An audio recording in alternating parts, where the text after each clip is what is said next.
R2 question number 3 লৈকে আগতে আলোচনা কৰা হৈছে। আজি কুৱেশ্যন নম্বৰ 4 ৰ পৰা আৰম্ভ কৰা হ'ব। ইয়াতে কুৱেশ্যন নম্বৰ 4 ত কি কৈছে চোৱা, তলৰ সংখ্যাবোৰ পূৰ্ণঘন হ'বলৈ আটাইতকৈ সৰু কি সংখ্যাৰে পূৰণ কৰিব লাগিব। তোমালোকে R1 ত পাইছিলা মানে পূৰ্ণবৰ্গ হ'বলৈ কি সংখ্যাৰে পূৰণ কৰিব লাগিব, আৰু তোমালোকৰ R2 ত কৈছে মানে কি সংখ্যাৰে পূৰণ কৰিলে পূৰ্ণঘন হ'ব। আগৰ নিচিনাই আগত তোমালোকে দুইটা মিলি এটা গ্ৰুপ বনাইছিলা, এইটোত তোমালোকক তিনটা সংখ্যা মিলি এটা গ্ৰুপ বনাব লাগিব। ঠিক আছে, এটা মই কৰাই দিছো, তোমালোকে ইজিলি বুজি পাবা। কুৱেশ্যন নম্বৰ 4 ৰ 1 নম্বৰ অংকটো দিয়া আছে, সংখ্যাটো দিয়া আছে 5324। প্ৰথমতে এই সংখ্যাটোক তোমালোকে হৰণ কৰি লোৱা। কিমান আছে তোমালোকৰ 5324। ইয়াতে চোৱা লাষ্টত 4 আছে মানে কিহেৰে ভাগ যাব, এইটো 2ৰে যাব। 5ত কেইবাৰ যাব, 2বাৰ যাব। 1 বাছিল 13, কিমান বাৰ যাব 6 বাৰ। তোমালোকৰ 1 বাছিল লগত আছে 2, আকৌ কেইবাৰ যাব 6 বাৰ, পুৰাপুৰি গেল 2ৰ মানে এইটো 2বাৰ যাব। তাৰপিছত এইবাৰ চোৱা লাষ্টত 2 আছে মানে 2ৰে যাব, এবাৰ যাব, 3বাৰ যাব, 3বাৰ যাব, এবাৰ যাব। এইবাৰ চোৱা 2ৰেতো আৰু নাযায়, লাষ্টত যেহেতু 1 আছে, ইয়াতে এতিয়া চোৱা তোমালোকে কিহেৰে যাব। এইটো 1331, এইটো তোমালোকৰ 11ৰে যাব। 11ৰে 13ত কেইবাৰ যাব, এবাৰ যাব। বাছিল কিমান 2, লগত আছে কিমান 3। 22ত যাব 2বাৰ, বেছি হ'ল 1, লগত আছে 1, এবাৰ যাব। ঠিক আছে, এবাৰ আকৌ চোৱা 121, আকৌ 11 বাৰ যাব। 11 যা তোমালোকৰ কিমান হয় 121। ইয়াতে কি লিখিবা 5324। কি পাইছা, 2 পাইছা কেইটা, 2টা, 2 × 2। 11 পাইছা কেইটা, 1 2 3টা, 11 × 11 × 11। ইয়াতে চোৱা মই কৈছিলো কি মানে পূৰ্ণ ঘন যদি কৰিব দিয়ে তেনে ক্ষেত্ৰত তোমালোকক তিনটা সংখ্যা মিলি এটা গ্ৰুপ বনাব লাগিব। ইয়াতে চোৱা 11 3টা আছে, এইটো ঠিকে আছে। তাৰপিছত ইয়াতে চোৱা 2 কেইটা আছে, 2টা আছে। ইয়াৰ লগত যদি তোমালোকে 2 পূৰণ কৰি দিয়া তেতিয়াহে তোমালোকৰ এই সংখ্যাটো এটা কি হ'ব, পূৰ্ণ ঘন হ'ব। গতিকে তোমালোকক লিখিব লাগিব যে 2ৰ যেহেতু কমি আছে মানে 2 এটা কম আছে, তোমালোকক 2ৰে পূৰণ কৰিব লাগিব। লাষ্টত তোমালোকে এনেকৈ লিখি দিবা, যিহেতু 2ৰ কমি আছে, 3টা হ'বলৈ 1 2ৰ বাকী আছে, 2ৰে পূৰণ কৰিলেহে পূৰ্ণঘন হ'ব। তোমালোকে এনেকৈ লিখিবা 2ৰে পূৰণ কৰিব লাগিব। ঠিক আছে, 2 তোমালোকৰ এনসাৰ। 1 নম্বৰটো নিশ্চয় বুজি পাইছা, বাকীবিলাক মই তোমালোকক শৰ্টকাট কৰাই দিছোঁ। ঠিক আছে, একেবাৰে ইজি হয় এইবিলাক অংক। কুৱেশ্যন নম্বৰ 2 চোৱা, মই একেবাৰে অংকটো কৰাই দিছোঁ, যিহেতু জাষ্ট খালি তোমালোকক হৰণ কৰিব লাগে, চুটি হৰণ কৰিব লাগে, একেবাৰে ইজি। ইয়াতে চোৱা তথাপি মই হৰণটো তোমালোকক বুজাই দিছোঁ। ইয়াতে চোৱা 3ৰে কেইবাৰ যায়, এবাৰ যায়, 0 বাৰ যাব। 3ত কেইবাৰ যাব, 2বাৰ যাব। বেছি হ'ল কিমান তোমালোকৰ 2 বেছি হ'ল কিমান হৈ যাব 27। 3ৰ 9 গুণ কিমান হয় 27। আকৌ চোৱা 3ৰে 10ক হৰণ কৰিলে কেইবাৰ যায়, 3বাৰ যায়। বাছিল কিমান 1, 12 হ'ব। 3ৰ 4 গুণ 12, 3ৰ 3 গুণ 9। ঠিক আছে, এইবাৰ আহিল 343। 343ক অকল তোমালোকে 7ৰে ডিভাইড কৰিব পাৰিবা। 3ৰ 4 গুণ কিমান হয় তোমালোকৰ 28। বেছি হ'ল বেছি তোমালোকৰ কিমান হ'ল 6 বেছি হ'ল। ইয়াত কিমান আছে 3 আছে 63। 7ৰ 9 গুণ কিমান হয় 63। তাৰপিছত 7 যায় কিমান হয় তোমালোকৰ 49। গতিকে তোমালোকে 3087ক কি পালা, 87ৰ পৰা 3 2টা পাইছা আৰু 7 3টা পাইছা। 7 ঠিকে আছে, 3 যিহেতু ইয়াতে কম আছে 3টা হ'বলৈ, গতিকে তোমালোকৰ কি লিখিব লাগিব 3ৰে পূৰণ কৰিব লাগিব। 2 নম্বৰ বুজি পালা। এতিয়া মই তোমালোকক 3 নম্বৰটো কৰাই দিছোঁ। 3 নম্বৰটো চোৱা 3125, 5ৰ গাড়ী গোটেইকেইটাই কিমান আহিছে তোমালোকৰ 5 আহিছে। ইয়াতে চোৱা হৰণটো বুজি লোৱা। 5 ইয়াতে চোৱা 3ত নাযায়, 31 আছে, কেইবাৰ যাব 6 বাৰ যাব। বেছি হ'ল কিমান তোমালোকৰ 1 বেছি হ'ল, কিমান হৈ যাব 12। কেইবাৰ যাব 2বাৰ, বেছি হ'ল কিমান 2 বেছি হ'ল 25। 5ৰ 5 গুণ কিমান হয় 25 এতিয়া চোৱা 5এৰে আকৌ কেইবাৰ যায় 6ত একবাৰ যায় বেছি হল কিমান 1 লগত আছে কি 2 12 হল মানে 12ত কেইবাৰ যাব দুইবাৰ বেছি হল 2 লগত আছে 5 কেইবাৰ যাব 5 বাৰ তাৰ পিছত চোৱা 5এৰে 125ত কেইবাৰ যাব 25 বাৰ 5ৰ 5 গুণ কিমান হয় 25 মানে 3125ৰ পৰা তোমালোকে কি পালা 5 কেইটা পাইছা 5টা পাইছা চোৱা এই তিনটা মিলি এটা গ্ৰুপ হৈছে আৰু এটা যদি গ্ৰুপ বনাবলৈ যোৱা তোমালোকৰ কি আছে এটা 5ৰ কমি আছে গতিকে 5এৰে পূৰণ কৰিলেহে এইটো তোমালোকৰ কি হৈ যাব পূৰ্ণ ঘন হৈ যাব ঠিক আছে মই এইটো বুজাবলৈ লিখিছো তোমালোকক লিখিব নালাগে জাস্ট তোমালোকে এনেকৈ লিখিবা যে 5এৰে পূৰণ কৰিব লাগিব 6টা যদি হল হয় 5 তেনে ক্ষেত্ৰত এইটো কি হলে পূৰ্ণ ঘন হলহেতেন 3 নম্বৰ বুজি পালা এতিয়া 4 নম্বৰটো চোৱা ইয়াতে 4 নম্বৰটো চোৱা কিমান আছে 648 হৰণ কৰি যোৱা 2এৰে কিমান বাৰ যাব 3 বাৰ যাব 2 বাৰ যাব 4 বাৰ যাব আকৌ 4 আছে লাষ্টত 2এৰে যাব একবাৰ যাব বেছি হল কিমান 1 বেছি হল 12 হ'ব এইটো 6 বাৰ যাব 4ত কেইবাৰ যাব 2 বাৰ যাব আকৌ চোৱা লাষ্টত 2 আছে 2এৰে যাব 16ত কিমান বাৰ যাব 8 বাৰ যাব একবাৰ যাব তাৰ পিছত এইটো চোৱা 2এৰে নাযায় এইটো 3এৰে যাব 3এৰে কিমান যাব তোমালোকৰ 2 বাৰ যাব বেছি হল কিমান 21 7 বাৰ যাব আকৌ 3এৰে যাব কিমান বাৰ যাব 9 বাৰ 3এৰে কিমান বাৰ যাব 3 বাৰ এতিয়া চোৱা 648ৰ পৰা তোমালোকে কি পালা তোমালোকে 2 কেইটা পাইছা 3টা পাইছা এইখিনিলৈকে ঠিকই আছে 3 কেইটা পাইছা চোৱা ইয়াতে 4টা পাইছা 3 এই 3টা মিলে কি হল এটা গ্ৰুপ হল ইয়াতে এইটো সিঙ্গেল থাকি গল মানে এইটো যদি তোমালোকে 3টাৰ গ্ৰুপ বনাব খোজা নহলে তোমালোকক কি কৰিব লাগিব ইয়াৰ লগত আৰু দুটা 3 পূৰণ কৰিব লাগিব পূৰণ কৰিলেহে তোমালোকৰ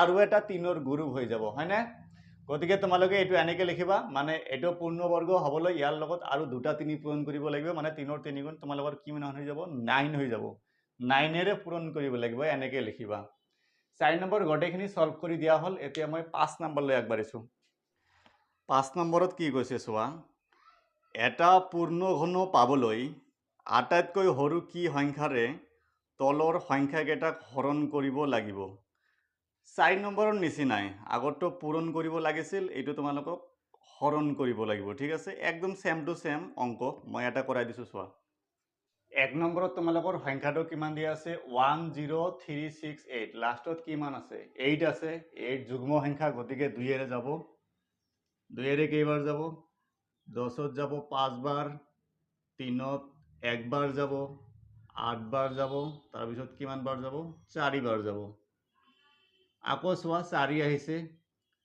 আকৌ এইটো তোমালোকৰ 2এৰে যাব 2এৰে 2 বাৰ যাব তাৰ পিছত 1 বাছিল 11 5 বাৰ যাব তোমালোকৰ বেছি কিমান হল 1 9 বাৰ যাব 2 বাৰ যাব লাষ্টত 2 আহিছে আকৌ 2এৰে যাব 1 বাৰ যাব 2 বাৰ যাব তাৰ পিছত 9 বাৰ যাব 6 বাৰ যাব 6 আহিছে 2এৰে যাব 6 বাৰ যাব 4 বাৰ যাব 1 বাছিল 16 8 বাৰ যাব আকৌ 2এৰে যাব 3 বাৰ যাব 2 বাৰ যাব 4 বাৰ যাব 4 আহিছে আকৌ 2এৰে যাব 1 বাৰ যাব 6 বাৰ যাব 2 বাৰ যাব 8 বাৰ যাব 1 বাৰ যাব এইবাৰ চোৱা 81 2এৰে যাব নেকি নাযায় 3এৰে যাব 3এৰে কেইবাৰ যাব 2 বাৰ যাব বেছি হল কিমান 21 3ৰ 7 গুণ 21 27ক আকৌ 3এৰে যাব 3ৰ 9 গুণ 27 3ৰ 3 গুণ 9 এইকেইটা আমি পালো ঠিক আছে এতিয়া আমি লিখি যাম এতেকে তোমালোকে লিখিবা কি পালা 10368 2 কেইটা পাইছা চোৱা 1 2 3 4 5 6 7 1 2 3 4 5 6 7 7টা আছে তোমালোকৰ 2 সৰু সৰুকে লিখিছো 1 2 3 4 5 6 7 2 পাইছে 7টা 3 কেইটা 1 2 3 4 তোমালোকে 4টা পাইছা কি 3 3 3 আৰু 3 এতিয়া চোৱা আমি তিনিটা তিনিটাকে গ্ৰুপ বনাম। ইয়াতে 7টা আছে, এই তিনিটা মিলি এটা গ্ৰুপ হ'ল, আকৌ এই তিনিটা মিলি এটা গ্ৰুপ হ'ল, 2 সিঙ্গেল থাকি গ'ল এটা, 3ৰ চোৱা এই তিনিটা মিলি এটা কিমান হ'ল, কি হ'ল, গ্ৰুপ হ'ল। এতিয়া চোৱা এইটো সিঙ্গেল থাকিল আৰু এইটো 3 সিঙ্গেল থাকিল, মানে কিমানেৰে পূৰণ কৰিব লাগিব বুজিয়ে পোৱা যায়। 2 × 3 তোমালোকৰ কিমান হৈ যাব, 6। মানে এইটো 6এৰে হৰণ, মানে হৰণৰ কথা কৈছে, এইটো 6এৰে হৰণ কৰিলেহে কি হ'ব, এইটো তোমালোকৰ এটা পূৰ্ণবৰ্গ, পূৰ্ণ ঘন হ'ব। ঠিক আছে, এনেকে লাষ্টত লিখি দিবা 6এৰে, লাষ্টত এনেকে লিখি দিবা 6এৰে হৰণ কৰিব লাগিব। 2 ৰ 3 গুণ 6, যেহেতু এই দুটা সিঙ্গেল থাকি গ'ল, আগৰ নিচিনাই 4 নম্বৰ নিচিনাই। 1 নম্বৰটো সলভ হৈ গ'ল, 2 নম্বৰটো চোৱা এতিয়া। 2 নম্বৰটো চোৱা, 2 নম্বৰটো কিমান দিয়া আছে, 2187। চোৱা এইটো 2এৰে নাযায়, আমি প্ৰথমতে একেবাৰে সৰু সংখ্যাৰ পৰা আৰম্ভ কৰোঁ যিহেতু। ইয়াতে চোৱা 2এৰে নাযায়, 3এৰে যাব। কেনেকৈ মই বুজি পালোঁ 3এৰে যাব, ইয়াতে চোৱা বিভাজ্যতাৰ নিয়ম তোমালোকে জানা নিশ্চয়। 2 একে কিমান হয়, 3, 3 আৰু 7 আৰু 8 কিমান হয়, 15, 3 8 কিমান হয়, 18 হৈ যায়। মানে 15 আৰু 3 18 হৈ যায়। 18ক যিহেতু 3ৰে যায়, গতিকে এই সংখ্যাটোকো 3ৰে যাব। 3ৰে কিমান বাৰ যায়, 27ক 7 বাৰ যাব। 8ত কেইবাৰ যাব, 2 বাৰ যাব, বেছি হ'ল 2, লগত আছে 7, মানে 27 হ'ল, 3 ৰ 9 গুণ 27। আকৌ চোৱা এইটোক 3ৰে যাব, 3ৰে 2 বাৰ যাব, 1 বেছি হ'ল 12, 3 ৰ 4 গুণ 12, 3 ৰ 3 গুণ 9। আকৌ চোৱা 3ৰে যাব, 3ৰে 8 বাৰ যাব, 3 ৰ 8 গুণ 24, 3ত কেইবাৰ যাব, 1 বাৰ যাব। 3ৰে 27, 3ৰে 9, 3 ৰ 3 গুণ 9। এতিয়া চোৱা 2187ৰ পৰা কি কি পালা, 3 কেইটা পাইছা, 1 2 3 4 5 6 7টা 3। এই তিনিটা মিলি এটা গ্ৰুপ, এই তিনিটা মিলি এটা গ্ৰুপ, বেচেৰা 3 অকলে থাকি গ'ল। ঠিক আছে, গতিকে কি লিখিব লাগিব, 3ৰে হৰণ কৰিব লাগিব। বুজি পাইছা, 4 নম্বৰ নিচিনা একেবাৰে ইজি হয়। 3 নম্বৰটো তোমালোকৰ একেবাৰে ইজি আছে, 5000 দিয়া আছে, এইটো তোমালোকে নিজে হোমৱৰ্ক কৰিবা। ঠিক আছে, মই লাষ্টতো কৰাই দিছোঁ, 8192। 4 নম্বৰটো চোৱা, 4 নম্বৰটো কিমান আছে তোমালোকৰ, 8192। একেবাৰে গোটেইকেইটা 2 আহিছে, ইয়াতে হৰণ কৰি যাবা, গোটেইকেইটা 2 আহিছে। 2 ইয়াতে কিমানটা আছে চোৱা, 13টা আছে, মই হিচাপ কৰিছোঁ। এতিয়া চোৱা মই তিনিটা তিনিটাকৈ গ্ৰুপ বনাইছোঁ, এই তিনিটা মিলি এটা গ্ৰুপ, এই তিনিটা মিলি এটা, এই তিনিটা মিলি এটা, এই তিনিটা মিলি এটা। ঠিক আছে, এই বেচেৰা 2 অকলে থাকি গ'ল, গতিকে তোমালোকক কি লিখিব লাগিব, ইয়াতেকে 2ৰে হৰণ কৰিব লাগিব। এইটো 2 এনচাৰ হৈ যাব। বুজি পাইছা, 5 নম্বৰো কমপ্লিট হৈ গ'ল। একেবাৰে ইজি অংক এইবিলাক, অলপ প্ৰেক্টিছ কৰিলে তোমালোকে ইজিলি বুজি পাবা। এতিয়া কুৱেশ্যন নম্বৰ 6ত কি কৈছে চোৱা, নিম্নলিখিত সংখ্যাকেইটাৰ ঘনমূল উলিওৱা। ঘনমূল মানে তোমালোকক কিউব ৰুট উলিয়াব দিছে, এইবিলাকো একেবাৰে ইজি। আগত বৰ্গমূল উলিয়াইছিলা, এইবাৰ তোমাক কৈছে ঘনমূল উলিওৱা, একদম ইজি, চাই যোৱা। তোমালোকৰ 1 নম্বৰটো দিয়া আছে 1331, 1331 দিয়া আছে। এইটো চোৱা কিহেৰে যাব, 1331ক 2ৰে নাযায়, 3ৰে নাযায়, 4ৰে নাযায়, 5ৰেও নাযায়, 6ৰেও নাযায়, 7ৰেও নাযায়, 8ৰেও নাযায়, 9ৰে নাযায়, 10ৰে নাযায়, এইটো ডাইৰেক্ট 11ৰে যাব। 11ৰে যাব, এইটো 11ত কিমানবাৰ যাব, 13ত 1 বাৰ যাব, বেছি হ'ল কিমান 2, লগৰীয়া কিমান 3, 22ত কেইবাৰ যাব, 2 বাৰ, বেছি হ'ল কিমান 1, লগত আছে কিমান 1 আছে, 11ত কেইবাৰ যাব, 1 বাৰ যাব। এইবাৰ চোৱা 121, 11 11 যে কিমান হয়, 121 121 হয়, মানে এইটো আকৌ 11ৰে যাব। 11 আমি 3টা পালোঁ, হৈয়ে গ'ল, ইয়াৰে 11 এনচাৰ আহি যাব।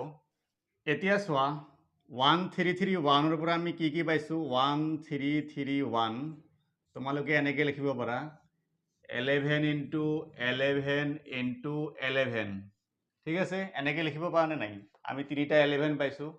এতিয়া তোমালোকক কি কৈছে, 6 নম্বৰত ঘনমূল উলিওৱা, কিউব ৰুট। ঘনমূল বা কিউব ৰুটৰ চিনটো কি আছিল, মনত আছেনে নাই, আগত শিকোৱা হৈছিল কনচেপ্টত 3। তোমালোকৰ কাৰ ঘনমূল কৈছে, 1331, গতিকে 3টা 11 মিলি আমি কি লিখিব পাৰিম, এটা 11 হৈ যাব। গতিকে তোমালোকৰ এনচাৰ কিমান হৈ যাব, 11 এনচাৰ হৈ যাব। বুজি পাইছেনে নাই, 3টা মিলি কেইটা হ'ব তোমালোকৰ, এটা হ'ব, যিহেতু ইয়াতে আমি 3 দিছোঁ, মানে তোমালোকৰ 1331ৰ ঘনমূল কিমান হৈ যাব, 11 হৈ যাব। যদি কনসেপ্ট বুজি পাইছা এইটো অঙ্ক ইজিলি বুজি পাবা। 1 নম্বৰ হৈ গল, 2 নম্বৰটো চোৱা এবাৰ। 2 নম্বৰটো চোৱা 1728 মই তোমালোকক এইবিলাক আৰু নুবুজাও, তোমালোকে বুজি পাবা, একেবাৰে ইজি আছে। আমি 1728 ৰ পৰা 2 পাইছো কেইটা, 1 2 3 মানে 6টা পাইছো। এইটো মিলি এটা গ্ৰুপ, এইটো মিলি এটা গ্ৰুপ আৰু 3ৰ এটা গ্ৰুপ পাইছো, ঠিক আছে, 3টা মিলি এটা গ্ৰুপ। এতিয়া চোৱা তোমালোকক কি কৈছে, ঘনমূল এই 3টা মিলাই আমি কি লিখিম, এটা 2, এই 3টা মিলি এটা 2 আৰু এই 3টা মিলি কি লিখিম, এটা 3। গতিকে গোটেইখিনি পূৰণ কৰিলে তোমালোকে পাবা 12। মানে 1728 ৰ ঘনমূল তোমালোকৰ কি হৈ যাব, 12 এনসাৰ, ঠিক আছে। 2 নম্বৰ হৈ গল। তোমালোকৰ 3 নম্বৰ দি আছে 2197, তোমালোকে এইটো হোমৱৰ্ক কৰিবা, মই 4 নম্বৰটো কৰাই দিছো। তোমালোকে 4 নম্বৰটো চোৱা, 4 নম্বৰটো 2744 দিয়া আছে, ইয়াতে চোৱা লাষ্টত 4 আছে, 2 এৰে যাব, এবাৰ যাব, 3 বাৰ যাব, বেছি হল 1, 14 কেইবাৰ যাব, 7 বাৰ যাব, 4 কেইবাৰ যাব, 2 বাৰ যাব। আকৌ চোৱা লাষ্টত 2 আহিছে, 2 এৰে যাব, 13 কেইবাৰ যাব, 6 বাৰ যাব, বেছি হল কিমান 1, 17 8 বাৰ যাব, বেছি হল কিমান 1, 12 হ'ব, 6 বাৰ যাব। লাষ্টত 6 আছে, আকৌ 2 এৰে যাব, 3 বাৰ, 4 বাৰ, 3 বাৰ। 343 কোনো সংখ্যা নাযায়, ডাইৰেক্ট 7 এৰে যাব, 7 এৰে কেইবাৰ যাব, 4 বাৰ যাব, 28 মানে। বেছি হল কিমান 6, 63 কেইবাৰ যাব, 9 বাৰ যাব, 7 7 যা 49। মানে 2744 ৰ পৰা আমি কি কি পালো, 2 পালো কেইটা, 3টা, 7 পালো কেইটা, 3টা। এই 3টা মিলি কেইটা লিখিম, এটা, আৰু এই 3টা মিলি কেইটা লিখিম, এটা 7। মানে কিমান হ'ব তোমালোকৰ, এইটো আনসাৰ 14। কমপ্লিট হৈ গল, 6 নম্বৰ কমপ্লিট। এইবাৰ তোমালোকৰ 7 নম্বৰত MCQ দিয়া আছে বোধহয়, হয়, তোমালোকৰ 7 নম্বৰত কেইটামান MCQ দিয়া আছে, মই সলভ কৰি দিছো। চোৱা তোমালোকৰ 7ৰ A নম্বৰত কৈছে 23ৰ ঘনৰ এককৰ স্থানৰ অংকটো কি। আগৰ তোমালোকে R1ত পাইছিলা 23ৰ মানে নাম্বাৰ এটা দিয়া আছিল, কৈছিল যে বৰ্গৰ এককৰ স্থানৰ অংকটো কি। এইবাৰ কৈছে তোমালোকৰ ঘন। আগতে শিকাইছিলো, মনত আছে নে নাই কেনেকৈ কৰিব লাগে।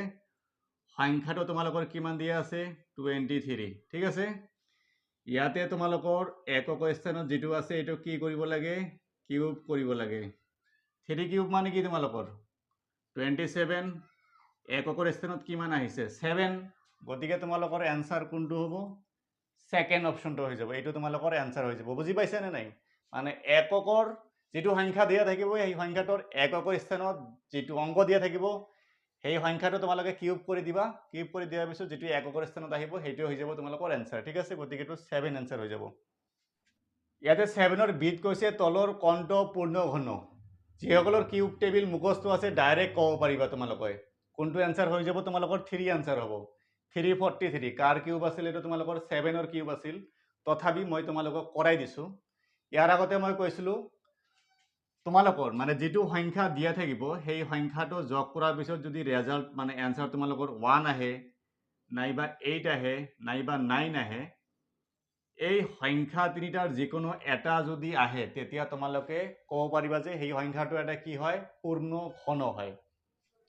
কি কৈছিলো, যোগ কৰাৰ পিছত তোমালোকৰ কিমান আহিব লাগিব, হয় 1 আহিব লাগিব এনসাৰ, নহলে 8 আহিব লাগিব, নহলে 9 আহিব লাগিব। ইয়াৰ আগতে মই পঢ়াইছিলো, ঠিক আছে। এতিয়া চোৱা প্ৰথমটো কিমান দিয়া আছে 652, যোগ কৰা 6 + 5 + 2 কিমান হৈ যাব তোমালোকৰ 13 হ'ব চাগে। আকৌ তোমালোকে এইটো যোগ কৰা 1 + 3 কিমান হৈ যাব, এইটো 4। মানে এটা অংক আহিব, সেই অংকটো যদি তোমালোকৰ 1 8 নাইবা 9 হয়, তেতিয়া সেইটো কি হ'ব, পূৰ্ণ ঘন হ'ব। এইটো 4 আহিছে, আমাৰ আছে নেকি ইয়াতে 4, গতিকে এইটো নহ'ব। সেকেন্ডটো চোৱা 9 + 3 + 3 কিমান হ'ব, এইটো 15। এইটো যদি আকৌ তোমালোকে প্লাস কৰা 1 + 5 তোমালোকৰ কিমান হৈ যাব, 1 + 5 হৈ যাব 6। 6 আছে নেকি আমাৰ, নাই, গতিকে এইটো নহ'ব। এইটো চোৱা কিমান আহিব, 3 + 4 + 3 কিমান আহিব, এইটো 10। আকৌ 10ক প্লাস কৰা 1 + 0 কিমান হৈ যাব, 1। 1 আহিছে নে নাই, যদি 1 আহে মানে এটা অংক বিশিষ্ট হ'ব লাগিব, 1 আহিব লাগিব, নহলে 8 নহলে 9।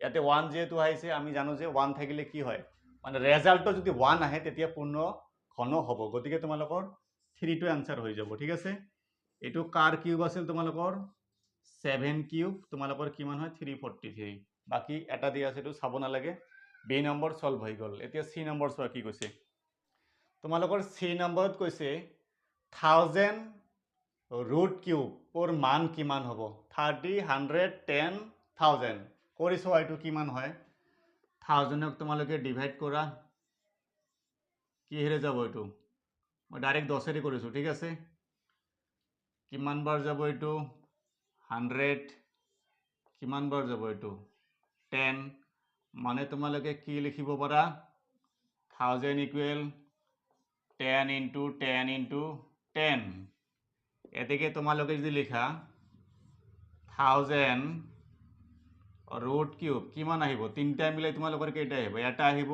গতিকে 10 কত আছে চোৱা তোমালোকৰ থাৰ্ড অপশন কাৰেক্ট হৈ যাব ঠিক আছে কোয়েশ্চন নাম্বাৰ ডি ত কৈছে চোৱা অলপ কমপ্লিকেটেড আছে বুজি পালে ইজি তোমালোকৰ যদি m n ৰ ঘনমূল হয় তেন্তে n ৰ মান হ'ব ইয়াতে চাৰটা অপশন দিয়া আছে চোৱা কৈছে যদি m n ৰ ঘনমূল হয় তেন্তে n ৰ মান কি হ'ব ইয়াতে চোৱা এটা বস্তু বুজা মই যদি তোমালোকক কওঁ যে 8 ৰ ঘনমূল কিমান হ'ব তোমালোকে ক'বা যে 2 হ'ব 8 ৰ ঘনমূল কিমান 2 এতিয়া তোমালোকক কি কৈছে m n ৰ ঘনমূল মানে ইয়াত তোমালোকৰ m টো হৈছে 2 মই বুজাবলৈ তোমালোকক কৈছো আৰু n টো হৈছে তোমালোকৰ কি কিউব ৰুট 8 মানে এটো হৈছে তোমালোকৰ m যেহেতু কৈছে m n ৰ ঘনমূল মানে এটা যদি উল্টা ফালে পড়া 2 8 ৰ ঘনমূল এনেকে তোমালোকক পঢ়িব লাগিব মানে এটো হৈছে m n ৰ ঘনমূল তেনে ক্ষেত্ৰত এটো আমি কেনেকে লিখিম যেহেতু এটো তোমালোকে 2 টো m বুলি ভাবা আৰু এটো তোমালোকে n বুলি ভাবা ঠিক আছে m হৈছে কাৰ ঘনমূল n ৰ ঘনমূল এটো আমি লিখোতে এনেকে লিখিম তোমালোকে এনেকে লিখিবা মানে উল্টাকে যদি মই কওঁ n ৰ ঘনমূল কিমান হৈ যাব m মানে এটো m হৈছে n ৰ ঘনমূল এনেকুৱা তোমালোকক কথাটো কৈছে এইখিনি যদি বুজি পাইছা বাকিখিনি অটোমেটিক তোমালোকে বুজি পাবা এতিয়া তোমালোকে দুয়োফালে যদি কিউব কৰি দিবা দুয়োফালে কিউব কৰি দিয়া কি হয় চোৱা এইফালে কিউব কৰিলে তোমালোকক ইফালেও কিউব কৰিব লাগিব দুয়োফালে যদি কিউব কৰি দিয়া তোমালোকৰ কি হৈ যাব ইয়াতে কিউব ৰুট আৰু কিউব তোমালোকৰ ক্যান্সেল হৈ যাব ক্যান্সেল হলে তোমালোকৰ কি থাকিব n তোমালোকৰ এটো কিমান থাকি যাব m কিউব আমাক কৈছে n ৰ মান কিমান হ'ব গতিকে n ৰ মান আমি কিমান পালো m কিউব সোয়া কত আছে তোমালোকৰ 3 নম্বৰ অপশনটো হ'ব এটো অলপ ভালকে প্ৰেক্টিস কৰিবি অলপ কমপ্লিকেটেড দিছে বুজি পাবা কিন্তু এইবিলাক এক্সামত আহিয়ে থাকে তোমালোকৰ 7 ৰ একেবাৰে লাষ্টৰ কোৱেশ্চনটো এই নম্বৰত কৈছে cube root 8 cube root 27 cube root 64 ৰ মান হ'ব এটো সলভ কৰিলে आंसर আহি যাব ইয়াতে চোৱা কিউব ৰুট 8 মানে কি অলপ আগতে মই দেখুৱাই দিলো 2 হ'ব এটো কিউব ৰুট 27 মানে তোমালোকৰ 3 আৰু কিউব ৰুট 64 মানে কি তোমালোকৰ 4 কিমান আহে প্লাস কৰি চোৱা 5 আৰু 4 9 হৈ যাব তোমালোকৰ এটো 4 নম্বৰ অপশনটো কাৰেক্ট হৈ যাব আউটপুট যিখিনি ম্যাথছ আছিল মই গডিখিনি সলভ কৰি দিলো ইয়াৰ পিছত মই R3 আৰম্ভ কৰিম ঠিক আছে